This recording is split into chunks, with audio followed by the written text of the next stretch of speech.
हाँ, नमस्कार दोस्तों। कैसे हैं आप सभी? आशा करता हूँ सभी मस्त होंगे।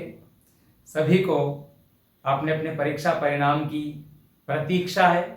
ईश्वर से यही प्रार्थना करता हूँ कि आपका परीक्षा परिणाम आपके ही पक्ष में आए, इस बार आपको सफलता मिले। और मैं आज व्याकरण के हिंदी व्याकरण के कुछ महत्वपूर्ण बिंदुओं पर ये वीडियो लेकर आया हूँ। दोस्तों, जो अभ्यर्थी किसी भी प्रकार से इस भर्ती परीक्षा से वंचित हो रहे हैं, उनका पेपर बिगड़ गया है, आगे वे तैयारी करना चाहते हैं, तो मैं उनके लिए हिंदी व्याकरण की अब कुछ ऐसी महत्वपूर्ण जानकारी लेकर आया हूं जो शायद आपने या तो पढ़ी नहीं है, और पढ़ी भी अगर है तो हो सकता है कि आपने इन चीजों पर, इन बातों पर ध्यान नहीं दिया है। मैं अब खोलने वाला हूं हिंदी व्याकरण का महत्वपूर्ण खजाना।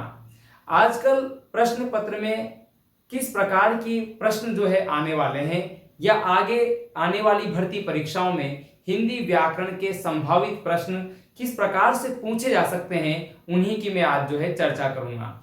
खैर, आज का जो मेरा वीडियो है ज्यादा लंबा नहीं है। हम केवल ये बात करने वाले हैं इस वीडियो में कि आखिर हम किस प्रकार से रटने की प्रक्रिया से बाहर आए। हिंदी व्याकरण को समझने की नितांत आवश्यकता है। केवल एक या दो चार उदाहरणों के माध्यम से मैं आपको आपके व्याकरण के पढ़ने के तरीके को, दृष्टिकोण को बदलना चाहूंगा। यदि ये वीडियो आपको अच्छी लगती है, पसंद आती है, और इस प्रकार की जानकारियां यदि आप प्राप्त करना चाहते हैं, तो फिर जुड़ जाइए आज ही अपने इस चैनल से। इसको लाइक करें, शेयर करें और सब्सक्राइब करें। यदि आपका रेस्पॉन्स अच्छा आता है तो मुझे कार्य करने की ऊर्जा मिलेगी, और इस प्रकार से नई नई जानकारियां मैं आपके लिए अवश्य लेकर आता रहूंगा। देखिए, मैंने जिस प्रकार का शीर्षक या प्रकरण यहां पर लिखा है, हिंदी व्याकरण की कुछ महत्वपूर्ण बातें, ये मैंने क्यों लिखा है? देखो, अगर मैं बात करूं, एक छोटा सा शब्द में ले रहा हूं, शब्द है अच्छा। ठीक है, अच्छा शब्द है। और यदि मैं इस शब्द को लेकर आपसे प्रश्न करूं कि अच्छा शब्द हिंदी व्याकरण की किस कोटि में आता है, या किस प्रकार के शब्दों के अंतर्गत आता है, तो सभी जानते हैं, आराम से आप बता देंगे अच्छा शब्द एक क्या है? विशेषण है। ठीक है, ये विशेषण शब्द है। ये जिस संज्ञा की विशेषता बताएगा वो संज्ञा विशेष से होगी, और ये शब्द क्या होगा? विशेषण। अब देखिए, ये शब्द मूल रूप से विशेषण है, लेकिन वाक्य में प्रयोग होने पर हो सकता है ये संज्ञा बन जाए, हो सकता है ये विस्मयादिबोधक अव्यय बन जाए, और ये निर्भर है वाक्य प्रयोग पर कि वाक्य प्रयोग में यह शब्द किस प्रकार का अर्थ दे रहा है। एक उदाहरण मैं यहां पर लेता हूं कि रामू अच्छा लड़का है। अच्छा लड़का है।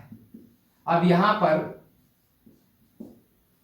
लड़का शब्द की विशेषता बताई जा रही है कि रामू कैसा लड़का है। देखो, प्रश्न विशेष से विशेषण संबंध जानने के लिए आप कैसा, कैसी ऐसे प्रश्न कर सकते हैं। ठीक है, हिंदी व्याकरण में इन प्रश्नों की बहुत अधिक जो है सहायता ली जाती है किसी भी चीज को समझने के लिए। अगर कैसा और कैसी से प्रश्न हम क्रिया के साथ जोड़कर करते हैं तो रीतिवाचक क्रिया विशेषण का जवाब मिलता है। जैसे रामू धीरे धीरे लिखता है। अब रामू कैसे लिखता है? धीरे धीरे, तो ये रीतिवाचक क्रिया विशेषण हो जाएगा। इसी प्रकार से रामू कैसा लड़का है? जवाब आया अच्छा लड़का है। तो लड़का शब्द संज्ञा है, और यहां पर ये माना जाएगा क्या? विशेष से। और अच्छा क्या माना जाएगा मित्रों? यह माना जाएगा विशेषण। ठीक है, अब देखिए, मैं बात कर रहा हूं वाक्य प्रयोग की। अच्छा, अब देखो, मैंने यहां पर लगा दिया विस्मयादिबोधक चिन्ह। तो ये बात थी।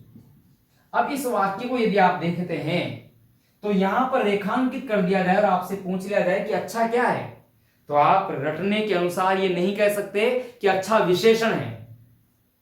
यही हमें समझना है, अच्छा विशेषण नहीं। अब अच्छा जो शब्द है वो विस्मयादिबोधक शब्द है, क्योंकि यहां पर देखिए अच्छा, तो यह बात थी। यहां पर ये किसी की विशेषता नहीं बता रहा है मित्रों, ये भाव को व्यक्त करने के लिए आया है। और जो भाव को व्यक्त करने के लिए जो शब्द आता है उसे हम विस्मयादि बोधक अव्यय कहते हैं। तो यहां पर ये विस्मयादि बोधक अव्यय हो गया। एक वाक्य और लेता हूं। वाक्य इस प्रकार से है कि अच्छों को, अच्छे अच्छे लिख लो आप, अच्छे अच्छे मुझसे सलाह लेते हैं, अच्छे अच्छे मुझसे सलाह लेते हैं।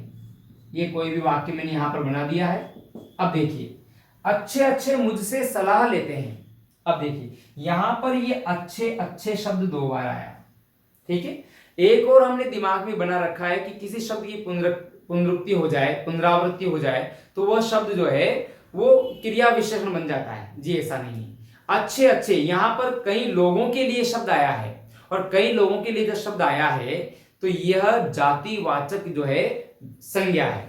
क्योंकि अगर कोई भी विशेषण शब्द बहुवचन बन जाए और उसके साथ अगर कोई संज्ञा नहीं है तो वह जातिवाचक संज्ञा के अंतर्गत आता है।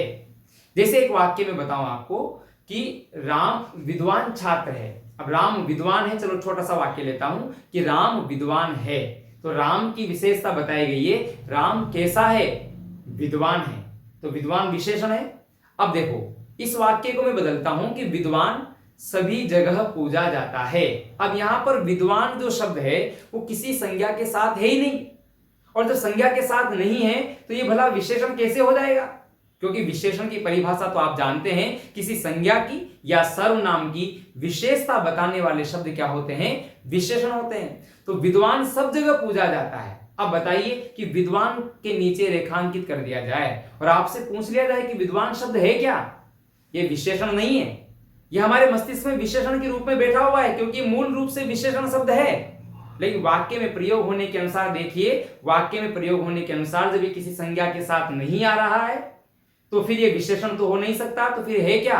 एक वर्ग बन गया, विद्वान वर्ग। समाज में एक विद्वान वर्ग की बात हो रही है कि विद्वान वर्ग के लोग सभी जगह पूजे जाते हैं। विद्वान सभी जगह पूजा जाता है, तो एक विद्वान नहीं, सभी विद्वान सभी जगह पूजे जाते हैं। तो एक विद्वान वर्ग बन गया इस शब्द में। एक तरीके से सभी लोग, सभी विद्वानों के लिए आ रहा है शब्द, और जो सभी के लिए आए वो वहां पर जातिवाचक संज्ञा होती है। इस वाक्य में अगर हम देखें कि विद्वान सभी जगह पूजा जाता है तो विद्वान शब्द में जातिवाचक संज्ञा है।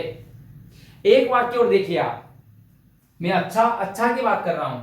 रामू अच्छा लड़का है। ये देखिए यहां पर अच्छा विशेषण बन गया। अच्छा, तो ये बात थी, यहां पर ये अच्छा विस्मयादिबोधक अव्यय बन गया। और अच्छे अच्छे मुझसे सलाह मांगते हैं, यहां पर ये जातिवाचक संज्ञा हो गया। अब देखिए एक वाक्य में यहां लिख रहा हूं, रामू अच्छा गाता है। अब देखिए थोड़ा सा बारीकी से देखने की आवश्यकता है दोस्तों। रामू अच्छा गाता है, विशेषता किसकी बताई जा रही है? रामू की बताई जा रही है या गाता है क्रिया की बताई जा रही है? तो जवाब आएगा कि यह विशेषता बता रहा है गाता है क्रिया की। गाता है ये क्या है? ये क्रिया है। और बताओ रामू कैसा गाता है? तो आपको जवाब मिलेगा कि रामू अच्छा गाता है। और जब रामू अच्छा गाता है तो क्रिया की विशेषता बताने वाला शब्द हो गया। और जब क्रिया की विशेषता बताने वाला शब्द बताओ क्या कहलाता है? क्रिया विशेषण। यहां पर ये अच्छा शब्द क्या हो जाएगा दोस्तों? ये हो जाएगा क्रिया विशेषण। तो समझे आप मेरी बात को? एक ही शब्द का अलग अलग वाक्य में प्रयोग होने पर उसने अपना रूप बदल लिया है। रामू अच्छा गाता है, यहां पर क्रिया विशेषण है। रामू अच्छा लड़का है, यहां पर केवल विशेषण है। अच्छा तो यह बात थी, यहां पर विस्मयादिबोधक अव्यय है। और यहां पर देखिए अच्छे अच्छे मुझसे सलाह मांगते हैं, ये बहुवचन में आ गया। और कोई भी विशेषण शब्द बहुवचन में आ जाए, उसके साथ कोई संज्ञा न हो, तो फिर वो जातिवाचक संज्ञा माना जाता है। और ये शब्द हो जाएगा हमारा क्या? जातिवाचक संज्ञा। जातिवाचक संज्ञा। कैसी लगी आपको यह जानकारी? यदि अच्छी लगी हो, वास्तव में आपके लिए उपयोगी हो, आगामी भर्ती परीक्षाओं में आपका सहयोग कर सके, तो चैनल को अपना समझकर आज ही सब्सक्राइब कर लें। वीडियो को शेयर कर दें ताकि हमें पढ़ाने की ऊर्जा मिल सके। आज के इतना ही, धन्यवाद।